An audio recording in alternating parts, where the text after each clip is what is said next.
Salut et fraternité, bonjour à tous. On croit marcher contre l'antisémitisme et le Hamas.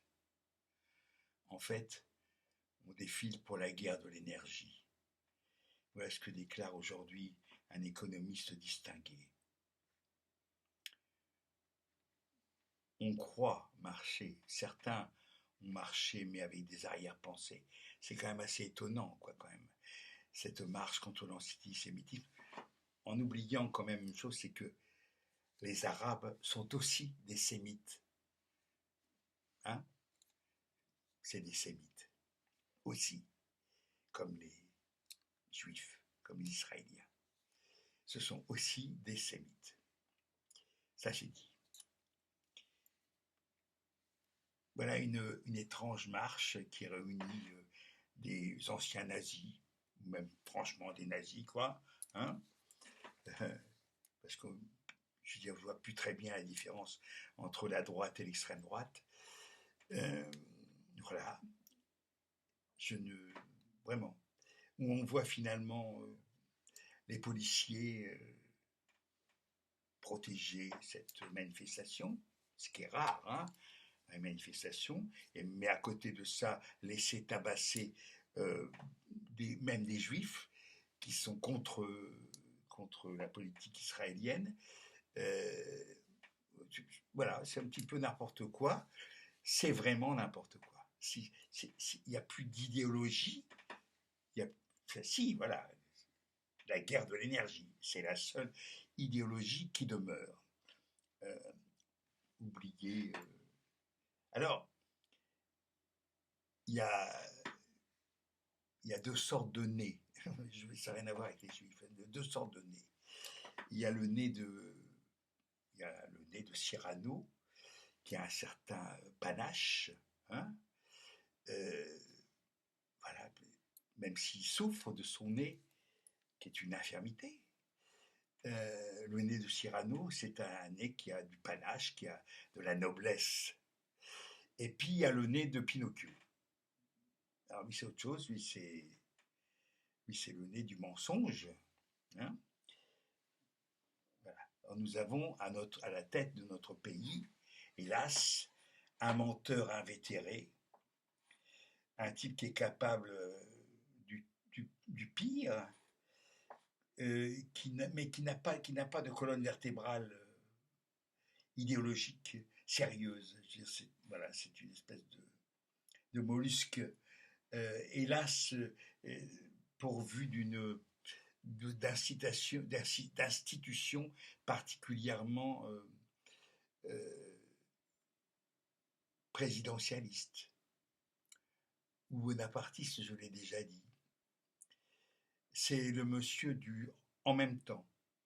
Bon, c'est-à-dire que il dit il faut, il faut défendre Israël à tout craint, euh, voilà, sans condition. Et en même temps, il dit mezzo voce. Hein, il faut que ça se fasse, il faut tuer avec des, des moyens humanitaires quand même.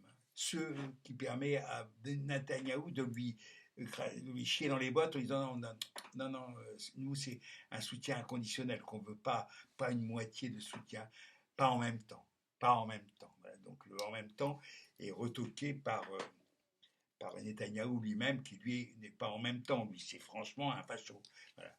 Donc qui a de belles intentions euh, impérialistes, colonialistes, et j'en reviens à l'énergie parce que au large de la bande de Gaza, il y a du gaz.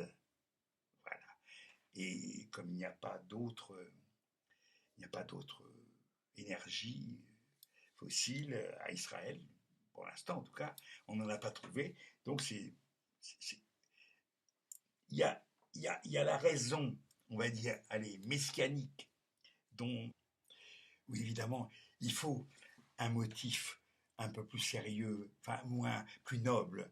La religion, c'est très bien pour ça, c'est parfait. La religion, on a vu, ou la religion de la démocratie.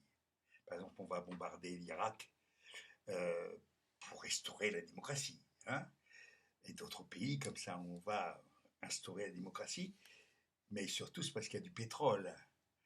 Alors là, il y a à Israël, c'est formidable, parce qu'il y a à la fois le côté messianique, hein, le peuple élu qui doit revenir dans la terre promise. Ça, c'est d'enfer. Ça plaît beaucoup, hein, enfin, à certains. Moi, ça me fait rire, mais enfin bon, ça plaît beaucoup à certains. Et puis, parce que je rappelle qu'il y a eu quand même, on aurait pu après la Shoah, ça a même été avant la Shoah, on avait envisagé que le peuple élu se retrouve dans une terre promise en Ouganda, en Argentine, dans d'autres endroits de la planète. Donc, bon, donc, comme quoi, tout ça, il y a des arrangements avec le ciel, hein, comme on dit. Voilà, donc c'est très bien, c'est parfait. Mais, mais le problème, c'est que surtout quand on creuse un peu, et pour le coup il faut creuser ou aller voir dans la mer, là c'est la mer, c'est au large de Gaza qu'il y a, on sait qu'il y a du pétrole. Or ça doit sûrement intéresser les Gazaouis aussi, évidemment, hein. Mais ça intéresse aussi beaucoup Israël qui n'a pas d'autre alternative au niveau que d'importer à fond la caisse, et notamment avec les Américains. Euh, tout ce dont ils ont besoin d'un point de vue énergétique. Voilà. Donc, mais il y a toujours ce mélange. Hein, c'est un cache-sexe, la religion.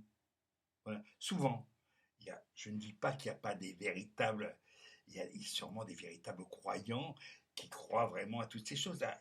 Mais de la part de Netanyahou, j'ai des gros doutes. Je ne sais pas, je ne sens pas trop comme un croyant, comme un type acharné. Non, non, il est peut-être poussé au cul hein, par des individus complètement forcenés sur le plan religieux, mais euh, c'est pas sûr, hein, parce qu'il y a, bon, il y a des gens qui prétendent qu'au contraire, il vaut mieux garder le Messie pour plus tard. Enfin, c'est intéressant d'avoir un Messie, d'attendre un Messie. Pendant qu'on attend, ben, on n'est pas au bistrot. Hein. C'est une façon de parler. Enfin, attendre, c'est l'espoir. Bon, et les gens qui attendent un Messie, le jugement dernier, que sais-je, le retour du Christ ou n'importe quoi, ils attendent, donc ils ont de l'espoir. Bon, c'est pas comme nous, hein, les mécréants qui n'avons strictement aucun espoir métaphysique. C'est complètement différent. Mais ce qui nous permet d'ailleurs peut-être d'être un peu moins con, quoi, un petit peu plus intelligent parfois hein, sur ces questions-là. Voilà, parce que il faut quand même oser. Hein, il faut oser. Euh, se laisser accepter de se laisser berner par de telles fables, par de telles fables. Voilà. Je reviendrai là-dessus, sur cette espèce de prééminence sur moi, descendant de vikings, de cette Moyen-Orient dont je n'ai strictement rien à foutre, honnêtement, vraiment, ça m'intéresse pas. Mais j'y reviendrai de façon un petit peu plus, je sais pas, avec un dracard entre les dents, je ne sais pas, on verra. Hasta la Victoria.